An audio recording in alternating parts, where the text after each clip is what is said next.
Hello everyone, welcome to our channel simple classes. आप सभी लोगों का बेहद बेहद स्वागत है। दोस्तों, जैसा कि हम जानते हैं, यूपीएससी एंड यूपीपीएससी दोनों ने ही अपनी प्रीलिम्स की डेट डिक्लेयर कर दी है। For UPSC it is 31st May 2020 and for UPPSC 21st June 2020 as per the latest notifications.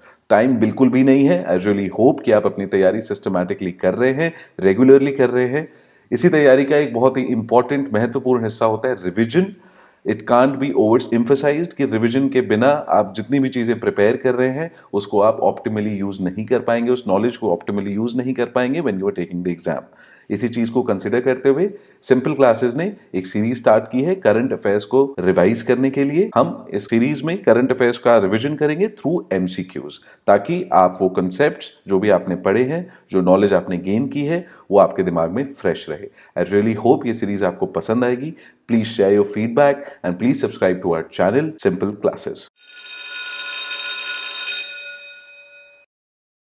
Reliance Jio ने अपने डिजिटल उद्यम के लिए किस सोशल मीडिया प्लेटफॉर्म के साथ साझेदारी की है, पार्टनरशिप की है? Reliance Jio has partnered with which social media platform for its digital Udaan campaign? पहला ऑप्शन है इंस्टाग्राम, दूसरा व्हाट्सएप, तीसरा फेसबुक और चौथा ट्विटर। इसका करेक्ट ऑप्शन है फेसबुक। हाल ही में रिलायंस जियो इन्फोकॉम ने फेसबुक के साथ ये पार्टनरशिप की है अपने डिजिटल उड़ान कैंपेन के लिए। कैंपेन का जो मोटिव होगा, जो उद्देश्य होगा, वो होगा डिजिटल साक्षरता लाना। करीब 13 राज्यों में ये कैंपेन स्टार्ट होगा, 200 अलग अलग लोकेशंस पे। एक और जरूरी बात, ये 10 रीजनल लैंग्वेजेस में कैंपेन जो है स्टार्ट किया जाएगा। आगे बढ़ते हैं। दूसरा क्वेश्चन, WEF यानी कि वर्ल्ड इकोनॉमिक फोरम के global light house network GLN में किस भारतीय मैन्युफैक्चरिंग प्लांट को शामिल किया गया है? आपके ऑप्शन है Jindal steel and power limited, दूसरा ऑप्शन है दुर्गापुर स्टील प्लांट, तीसरा ऑप्शन है Rourkela steel plant, last option है टाटा स्टील कलिंगनगर। ये इसका सही उत्तर है। टाटा स्टील कलिंगनगर को अभी रिसेंटली GLN यानी कि ग्लोबल लाइट हाउस नेटवर्क में शामिल किया गया है। इंडिया की शामिल होने वाली ये पहली कंपनी है। टाटा स्टील की जो दूसरी कंपनी इस लिस्ट में शामिल है वो उनकी नीदरलैंड्स में बेस्ड है। अब ये समझ लेते हैं कि GLN में कंपनीज को शामिल किया क्यों जाता है। इसका कारण ये होता है कि वो लेटेस्ट टेक्नोलॉजीज को अपने मैन्युफैक्चरिंग प्लांट में यूज करते हैं, इंप्लीमेंट करते हैं। अब यहाँ पे वर्ल्ड इकोनॉमिक फोरम का जिक्र हुआ है तो इसका हेडक्वार्टर कहाँ है आपको पता होना चाहिए। इसका हेडक्वार्टर है स्विट्जरलैंड में। हेडक्वार्टर्स आपको जो इंपॉर्टेंट संस्थाएं हैं उन सबका आपको एकदम टिप्स पे होना चाहिए। अब ये जो प्लांट है ये ओडिशा के जजपुर डिस्ट्रिक्ट में है। तो ओडिशा के बारे में कुछ क्विक फैक्ट्स देख लेते हैं। ये आपके सामने ओडिशा का मैप है। ये जो हाईलाइटेड है पिंक कलर में, ये आपका राज्य ओडिशा है। आप देख सकते हैं आंध्र प्रदेश, तेलंगाना, छत्तीसगढ़, झारखंड और वेस्ट बंगाल, ये 5 ऐसे राज्य हैं जिनसे ओडिशा अपनी बाउंड्री शेयर करता है। ये सब फैक्ट्स आपको एकदम टिप्स पे होने चाहिए। ओडिशा की कैपिटल भुवनेश्वर और उनके चीफ मिनिस्टर का नाम है नवीन पटनायक, जिनकी तस्वीर आपके सामने है। अब आगे बढ़ते हैं। क्वेश्चन नंबर 3, तीसरा क्वेश्चन देखते हैं। हाल ही में पाकिस्तान के किस अनुभवी क्रिकेट खिलाड़ी ने एक दिवसीय अंतर्राष्ट्रीय क्रिकेट जगत से संन्यास की घोषणा कर दी है?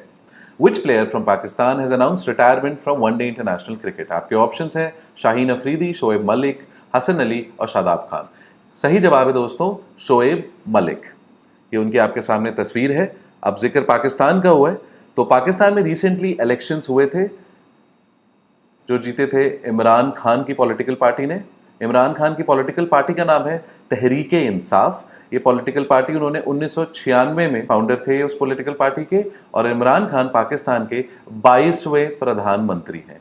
ये फैक्ट्स आपको याद होने चाहिए क्योंकि ये इलेक्शंस अभी रिसेंटली हाल ही में हुए थे, तो इनसे रिलेटेड क्वेश्चंस एग्जाम में पाए जाएंगे। आगे बढ़ते हैं। चौथा क्वेश्चन, कोपा अमेरिका 2019 जो भी फुटबॉल टूर्नामेंट हुआ था उसके ऊपर है। ये किस देश ने जीता था? आपके सामने options Peru, Argentina, Brazil, Colombia. इसका सही जवाब है ब्राजील।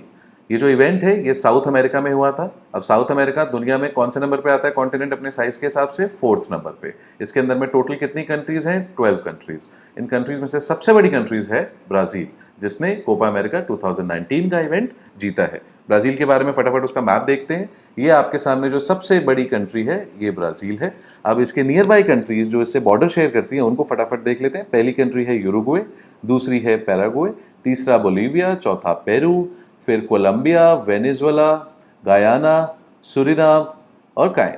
तो ये 9 कंट्रीज जो हैं अपनी बॉर्डर शेयर करती है ब्राजील के साथ। ब्राजील की कैपिटल आपके सामने लिखी है ब्राजीलिया। अब ब्राजील की कैपिटल पहले कुछ और थी, उसका नाम था रियो डी जनेरियो। 1960 तक, 1763 से लेके 1960 तक इसकी कैपिटल थी रियो डी जनेरियो। ये चेंज हो गई उसके बाद, अब है ब्राजीलिया।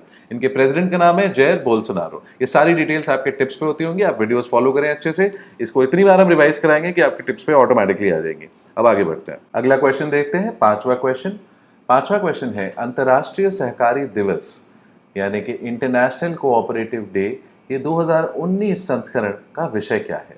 अब हाल ही में 6 जुलाई को इंटरनेशनल कोऑपरेटिव डे बनाया गया था, यह हमने देखा अपने लास्ट वीडियो में भी। अब ये क्वेश्चन कह रहा है what is the theme of 2019 edition of international cooperative day. पहला ऑप्शन है सहकारी उद्यम महिलाओं को सशक्त बनाता है। दूसरा है निर्णय काम के लिए कोऑपरेटिव्स। तीसरा ऑप्शन है सहकारी समितियां यह सुनिश्चित करती हैं कि कोई भी पीछे ना रहे, या फिर नन ऑफ द अबव, इनमें से कोई नहीं।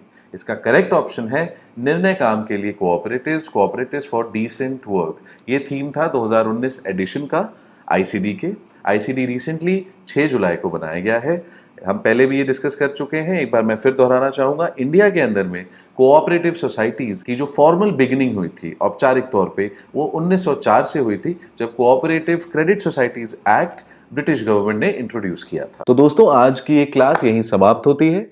हम आशा करते हैं कि आपको ज़रूर पसंद आई होगी, कुछ ना कुछ नया सीखने को मिला होगा। वीडियो को प्लीज़ लाइक करें अगर आपको वीडियो पसंद आता है। अगर आपके पास कोई इशू है, कोई प्रॉब्लम है, तो you can write to us. आप हमें ईमेल कर सकते हैं या फिर कमेंट के ज़रिए भी बता सकते हैं। हम कोशिश करेंगे उन पे जल्दी से जल्दी अमल करें।